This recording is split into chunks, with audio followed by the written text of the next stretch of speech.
I was going to say, I think like also learning to take feedback as an athlete. Like I was told I was crap pretty much every day. Like feedback Right. is like part of it, right? Like as you said, Yeah. you're getting berated for every little piece of like you're always not quote unquote good enough in that moment, not Yeah. as a person, but as the Right. skill.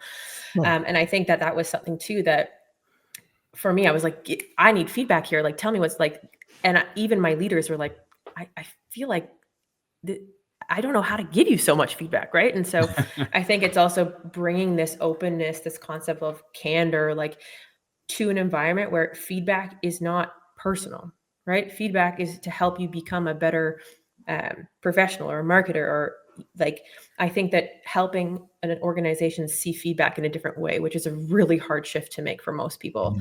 Yeah. It's so, even me, I get caught up in taking like, oh, is it personal? Is that about, okay, no, this is just about my work. This is not about me. Right. Yeah. And so I think that that's a skill too, that it was a hard shift for me. Welcome to Limitless Minds, the podcast where curiosity meets greatness. Each week, co-host DJ Eitzen and Harry Wilson sit down with some of the most exceptional individuals across sports, business, and beyond. From world-class athletes and peak performance coaches to visionary CEOs, entrepreneurs, and influential authors, they dive deep into the stories and strategies that drive extraordinary success. If you're ready to discover what it takes to be truly limitless and push beyond your own limits, you're in the right place. Today's guest is Katelyn Good, a former world-class figure skater who competed at 4 World Championships and earned national titles in both Canada and Denmark. After an injury ended her skating career, Katelyn reinvented herself, excelling as a marketing leader and mental performance coach. She's built and scaled marketing teams, launched flagship products for major companies, and helped businesses achieve transformative growth.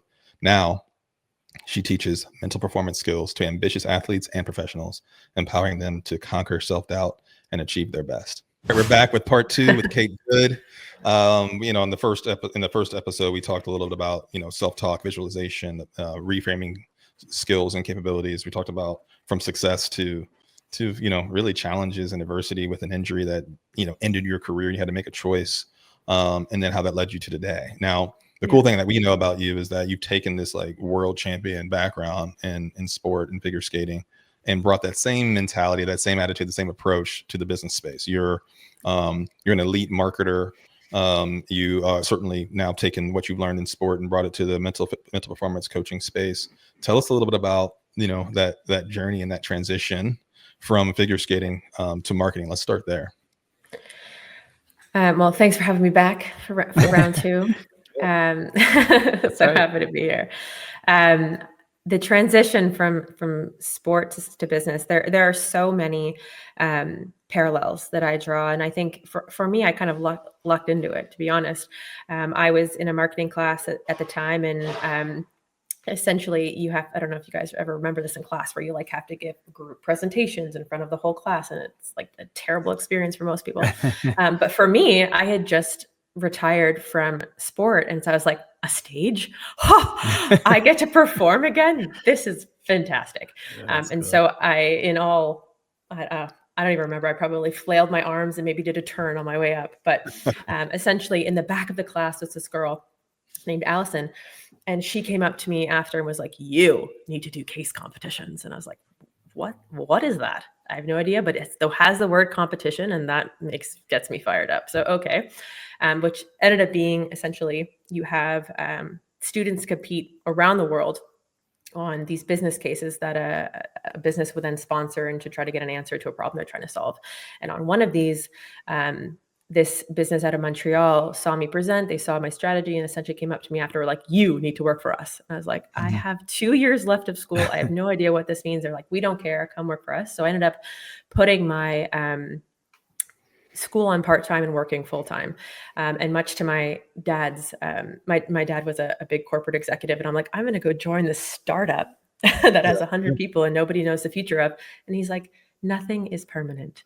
Don't worry. You can always do a year and change your mind. And I was like, okay, Dad, whatever.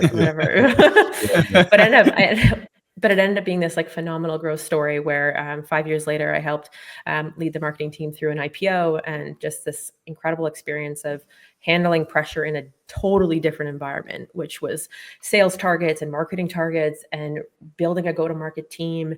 And so it was kind of using all those things that I had just thought that I had let go as an athlete, and bringing them into just this whole new world. And I think one of the biggest learnings for me was actually learning that my intensity as an athlete was actually not well received in the business space. And I don't know if either of you have seen this in your world, going from like high level pharma sales into the mental performance space, but the intensity that it takes to be an athlete, at least in my, like, I was so competitive with no one but myself, but that didn't always come off that way because I had very high expectations of what I thought excellence looked like. And so that was a big shift for me, was learning how to dial that down, and realizing that not everybody is built like this. Not everybody has rituals and sticks to routines and has a very high integrity with themselves and what they're going to do. And so that was probably one of the biggest shifts that I had to learn, was dialing that down to a place where it was still within me, but that I could then create an environment around me to help others realize their full potential. That's an interesting point, because it's like you talk about dialing down. How can you dial down without lowering your standard? Because you've been successful because of what you've been able to do, your work ethic. How do you manage those two things? Wow. I think that those standards within me never changed. I think that the way in which I communicated them to the team around me, and I remember, like, while I skated with a partner, was still an individual athlete, which means that for me, it was always about me, right? How do I win? How do we, like, I say I, but we as a team, the two of us become the best in the world, versus when you're coming into a marketing team, it's not just about you anymore. And so how do I show that you can hold yourself to high standards, but in a way that still creates an environment that everybody else doesn't feel like you're trying to push them out of the way or compete with them. And so I think I did that by helping people understand that you can set very challenging goals, and that pressure component is because it's our customers that care about us, less so about us, right? And it goes back to that pressure is a privilege, right? That Trevor always talked about. If you see it as these people that we're trying to do business for care immensely about what we're doing because their livelihood like depends on it, then you can start setting that standard for the customer instead of for yourself. And I think it was that shift towards looking externally of like, why are we here? We're here because we want to make these people's lives better and help them achieve their goals. At the time, it was a point of sale company, so helping small businesses sell more effectively. And so it became about them and helping the team see that this isn't about Lightspeed. This isn't about us being the best. It's about helping them be the best. And that standard we set for ourselves became more to help those around us achieve versus ourselves. So I think it's still a high standard, and I still set that very high standard for me, which was like, how do I get the next promotion, or how do I achieve the highest target? How do I still had those competition components within myself, but it became less how I showed that externally and more how I kept that for me internally. That makes sense. And I think there's other like concepts around that I shared with the team, which was, for me, I believe that as a leader, you are either coaching a behavior or you are tolerating it. And what I learned from in athletics was that high performance means low tolerance, and excellence means you have zero tolerance. And so how do you help your team around you get very clear on what you do not tolerate? And that could be anything from gossip in your team, right? Like that could be even like, we just do not tolerate, whether it's positive or negative, talking about someone if they're not in the room. That could be with yourselves too. Like I'm deciding that I'm no longer tolerating negative self-talk. Not happening. I'm going to learn the tools to rewrite that narrative in my head, right? And so I think that was something that I shared with the team of like, what do we tolerate here? How do we become a high performance environment, not as just as individuals, but as a unit? And I think that was a big shift for people to see, that you can shift an environment that you're working within by clearly defining what you tolerate, both for yourself and in the environment. That was something that I actually learned from my performance coach. That's cool. That's really good stuff right there. I mean, like, I feel that shift from sports to business, there's so many, kind of concentric circles there, but then there's these areas that you really have to kind of learn these skills, because whether it be an individual sport or a team sport, like I grew up in an environment from a sports perspective, particularly football, baseball, and basketball, where you're in locker rooms or whatnot, that like you're constantly like you're the EQ for most leaders in that environment is not very good, right? And so let's say you're in football, you have a position coach, you play wide receiver, you have a position coach. Like, you're going to get yelled at if you sneeze wrong. You know what I mean? Right? You're going to get, certainly in the little details, every detail is critical. So you're getting berated for your shirt tail not being tucked in, right? Certainly you're getting berated for running the wrong route or not running 9 yards instead of 10, because it matters, right? Yeah. And so you build this repertoire of realizing from an excellence perspective that like every detail counts, right? Totally. Every detail. So then when you come into a business, maybe whether you're just a startup like ours or, a bigger organization, not everybody has been through that ringer and that car wash. And so every detail is not as important, right? It's not as critical. So then, as a leader, you kind of come in and you have these standards and you try to bring those standards, but what you have to bring differently, I feel like in that space is like a level of EQ that you have to understand that not everybody is kind of at that level, right?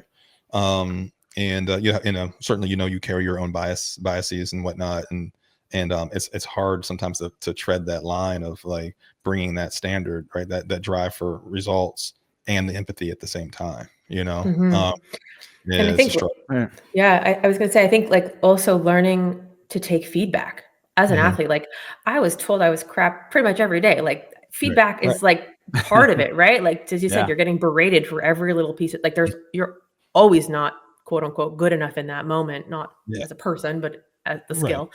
And I think that was something too, that for me, I was like, I need feedback here. Like, tell me what's like, and even my leaders were like, I feel like I don't know how to give you so much feedback, right? And so I think it's also bringing this openness, this concept of candor, like, to an environment where feedback is not personal, right? Feedback is to help you become a better professional or a marketer, or like, I think that helping an organization see feedback in a different way, which is a really hard shift to make for most people. It's so, even me, I get caught up in taking like, oh, is it personal? Is that about, okay, no, this is just about my work. This is not about me. Right. And so I think that that's a skill too, that it was a hard shift for me. It's fascinating because Harry, you brought up two words. You said early on in the opening, you mentioned world-class skater. And you also just brought up the word excellence. And it's, statistically, there's 8 billion people in the world. So you're part of there's about 200 to 300 world-class skaters in the world. So you're 0.001% top, so like when you are giving any of this information, I want the listeners to realize like these are elite concepts that, and they can be transitioned and they're transferable in business and life. And so, when we talk about standards, it's very interesting. And that's why I asked the question. It's like, I want to hear elite standards. I want, if an elite standard is asking for feedback 15 times a day, then I'm going to do that 15 times a day, and I think that's, dialing that down, is something that is such a hard balance, but creating and setting and maintaining a standard, I think is what we're all trying to achieve. So the things that you're sharing is super duper helpful. Really appreciate it. One of the other things that really helped me in that transition was I was a very routine-based athlete. So for me, I had a lot of rituals. I had routines that I like put my skates on the exact same way. I put my guards down, like where I hung my, like everything was really, to your point, dialed in very, very tightly.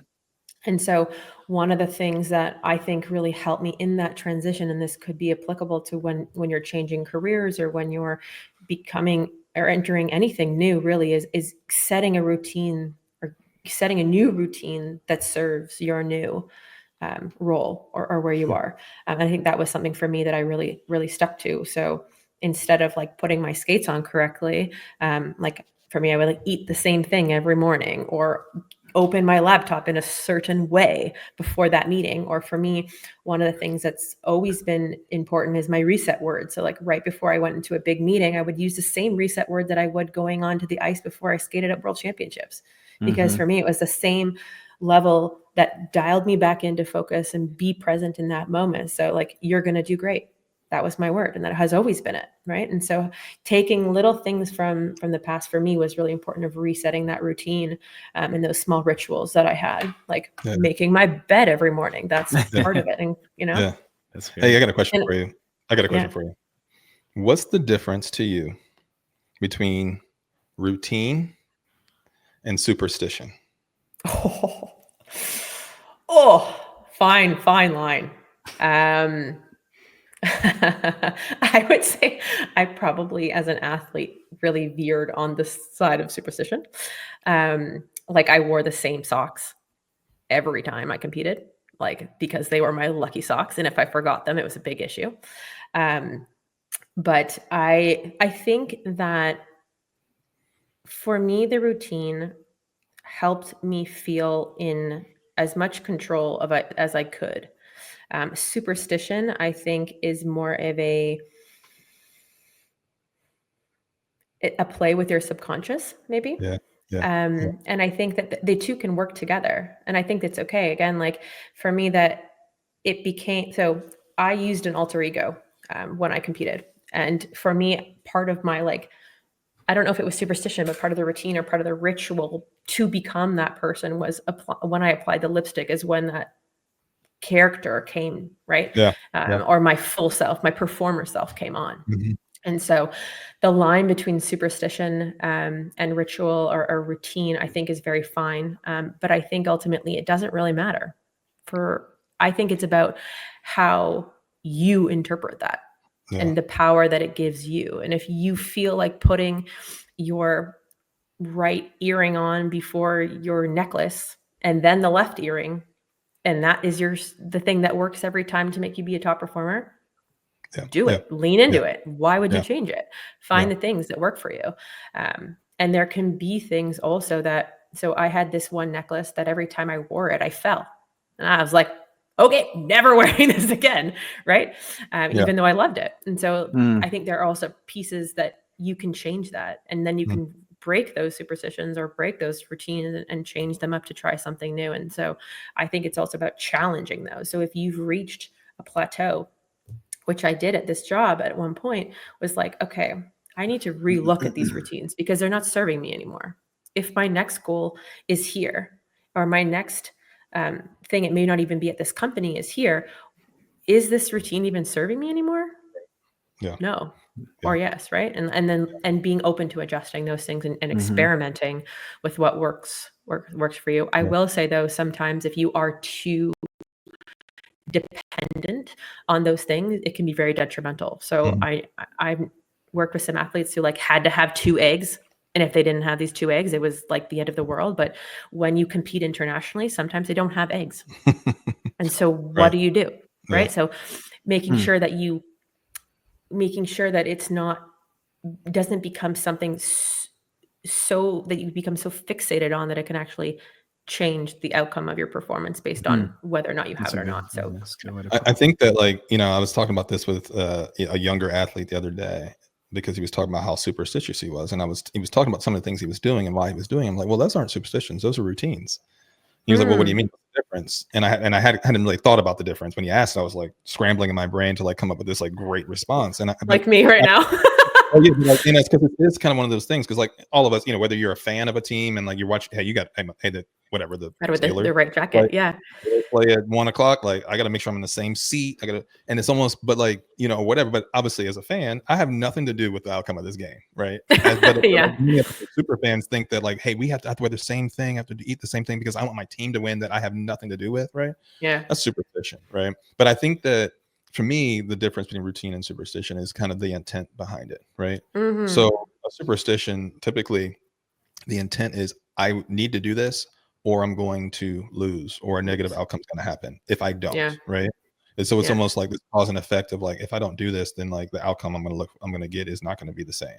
A routine is really about like preparation for, an expectation that you're going to perform. Right. And so, Yeah. so a routine, so even if so wearing the same socks typically doesn't prepare you for excellence, right? A lot of us are wearing the same socks because it's been quote unquote good luck, right? Yeah. And then you go on a slump and you're like, let me change these socks, right? Yeah. I work for you because it's just kind of change your mental kind of chemical balance to think that like I've done something different, right? But to me, I agree with you that like, listen, do what works for you, of course, right? But I think that's interesting because I think in the people around me always talk about superstition very negatively. Maybe it is, maybe it isn't. I don't know. But when trying to kind of position like what is the difference, to me, a little bit of like I'm doing this. I have the superstition because if I don't, it won't. The outcome I'm looking for won't work. Whereas a routine is about discipline, right? It's about discipline, being regimented, and having a strategy. It's more strategic. It's a strategic kind of behavior that helps me prepare, right? But I always thought that was a funny thing, like routine and superstition. I've actually never thought about it. Yeah, I've never thought about it. It's I had a conversation recently with Danielle Stagg. She's a mental conditioning coach for the San Francisco Giants. And she said something to me that I wrote in my notes. She said, repeated action builds confidence. So I thought about that while you're talking about routines. It's like, and I thought of, and I keep thinking about when she said that all aspects, how it applies to my kids, how it applies to my life, but and how it ties to confidence. So I think I'm gonna see a routine, building confidence, that repeated action. And to where your point is, like around superstition, that's more tied to an outcome. And again, I think that's kind of counter to what you guys teach and what we teach. So yeah. Anyways, that's a couple things. That's good. And thanks for that insight. Because I was asked that question. I was like, wait, I don't even know if I know the answer to this. Before you go, like I really want to talk because we talked about your marketing career and that transition from sport to business in that way. But you're also a mental performance coach, right? Now, obviously you do work with Limitless Minds, which is awesome. But also, you have your own strategies. You do one-on-ones. You do executive coaching. Tell us a little bit about that, and like how like why you are so invested in that, and who you're working with, and so on and so forth. Sure. I think where I'll start actually is the transition out of marketing into a new career. I still do marketing, but I think one of the concepts that comes up very frequently in my work and in my own life is this concept around incompletion. And what I mean by that is essentially an incompletion is whether it's like a conversation or something that you have just not completed, not a to-do list, but something that deep down you need to have or do that is coming out kind of sideways. And usually what happens is these come out to bite you in the butt if you don't address them. And so for me, it was around, I think it was September 2018. I was very unhappy at this job that we were just talking about, and really unhappy in my relationship. And I knew that there were some things that I needed to say, but I just hadn't had the courage to have those conversations yet. And so like every day that I just went to the gym to ignore that and push that down. And so I started warming up. I was doing, getting ready for deadlifts, put 10 pounds on each side, just warm up rep. And I go to do my first rep and I hear this pop in my back and I fall to the floor. I am unable to move. I am in excruciating pain. The trainer has to like carry me out. I call my friend to drive my car home. And like fast forward a few months and lots of physio and tears later, I had fractured my end plate. which is like in your back. And essentially, after many just weeks laying down in my bed, I realized that it was this incompletions around these 2 conversations that I had to have. And this was my body's way of telling me to, one, stop and to listen, and to actually listen to my gut and listen to what my body is telling me and not just walk over them. And so in the same week, I left my fiance of 5 years and left that job, and just completely upended my life. And it is really exactly what I needed to move forward. And very shortly after, I met the man who is now the father of my 2 children, and embarked on this new career, which has actually ultimately led me right here today. And I tell this story for 2 reasons. One, that incompletions are powerful inhibitors of potential. And as I said, I see this a lot in my work. These are usually emotional things that we just haven't addressed. And if you think about a house and a foundation that has cracks, when you start to build your life on top of that, or even let's say the new year is coming, right? And you're trying to build on top of these things that you just haven't really resolved yet, or you're not as complete as you can be. It really, and you say like, I'm going to start fresh, but really there's these things that are underlying the cracks in the foundation that you're trying to build on top of. And that for me has been the biggest energy leak. And energy management is like in my opinion, one of the most critical components of performance is how do you manage your energy, macro, micro, emotional. And I think that it becomes this weapon to use if you know how to use it properly. But I think if it sits on top of these incompletions, it really inhibits your ability to get to where you want to go. So once you move them, then really providence moves too, very, very quickly. And so that was kind of my transition out of marketing into performance, because I realized that like I thought back to the impact that Stephanie had on me in those moments before World Championships. And I was like, that is the impact. That is the impact that I want to have on someone else. And so that was really the incubus of my transition into mental performance, and some of the things that I do employ every day with people, because it's so easy to hold things. And that could be even like a deal that went sideways because you hadn't said that thing that you needed to that person, or been as clear or honest as you needed to be, either with yourself or with that person. Yeah. I mean, that's powerful. I mean, it's a lot of reasons why, whether it's coaching or therapy are valuable, right? Totally.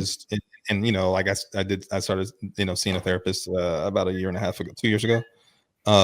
And of course, a lot of the sessions were almost annoyingly, only because because I didn't really want to talk about it, right? Were of stuff and from the past, right? My dad passing, relationship stuff, old stuff, old stuff. Like why always bring up old stuff, right? Like that kind of, right? But it was incompletions. You know what I mean? Leaky foundation. You know what I mean? Is really, I think, what we're trying to kind of caulk. You know what I mean? And firm up, right, through this and that work. But coaching, is, to me, feels so much more accessible than therapy, right? Because a lot of times we don't know, is this is this something I need to get like professional, quote unquote, professional help from, meaning clinical help, or is it like I just want to be able to create some like fundamentals in my daily life that can kind of help me just aggregate marginal gains over time, right? That can continue to firm up that foundation that you talk about. So I mean, I think it's so important, and I think DJ, you would agree, like this, it's kind of part and parcel to why we left really great, careers in pharma to like start a business like this. Cause I think, each of us similarly and differently, like saw, maybe saw some of that gap in our space, like a gap in not only our business, our space that we were in business, but like just our lives. Totally. And, guys like Trevor Moawad, impacted us. So I'm like, man, this is something that needs to be democratized, man. This needs to be go to the masses, like, and there's still a lot of work for us to do to accomplish that. But like, that's the legacy we want to leave behind, right? We want to impact the corporate athlete, but we have dreams to impact youth, not only youth athletes, but just kids 12 to 18 years old too, before they go off to college, before they're, skating on, in world championships, before they're playing in the World Series, before they're, taking their first job before they go off to college, etc. So I love that, because it certainly resonates with me. That's no for sure. question. No question. Yeah. Really good, man. So listen, I think this is a good place to park it. I think we'll have more conversations with you on this podcast over time. That's the hope. Love that. Because you bring so much to the table.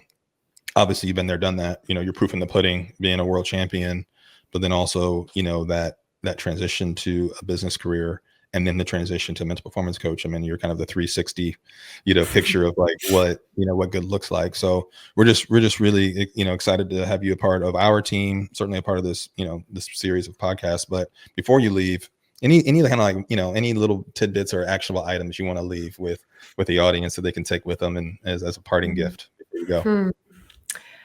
I think one of the best pieces of advice that I can give is to trust your body. Yeah. It tells you so many things in very subtle ways, and then sometimes in really loud ways, like a fractured back or a massive hip injury. But if I think back to my career across the board everywhere, it was always my body trying to tell me something and maybe not always listening the first time.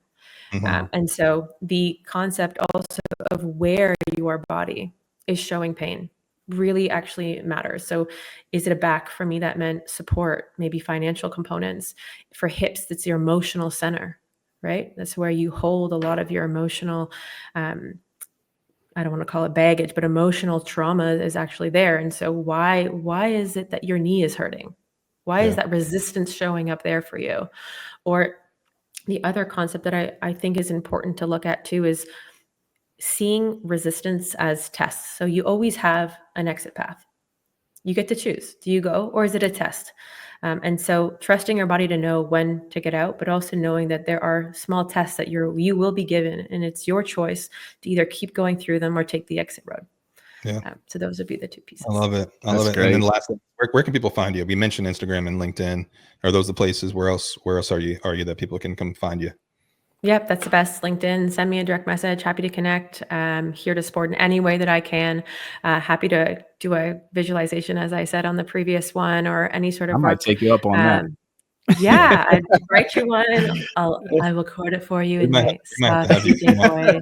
There you go. I love it. I'm gonna have you come on a Limitless Minds team call and like do a visualization. I'd love that. Or maybe even like a LinkedIn Live. I can do a guided visualization for the end of the year or something. Be cool. Let's book it. And by the way, folks, if you don't know, Katelyn is spelled with a K, and it's Katelyn. There it is. Good. It's good. It's the good part. All good. Just in case you're searching for on LinkedIn right now, I don't want you to put a C in there. Don't do that. Don't do it. Don't disrespect her like that. So that's how you find it. Well, listen, Katelyn, thanks for joining. We appreciate you. And for our listeners, remember, you don't have to be sick to get better.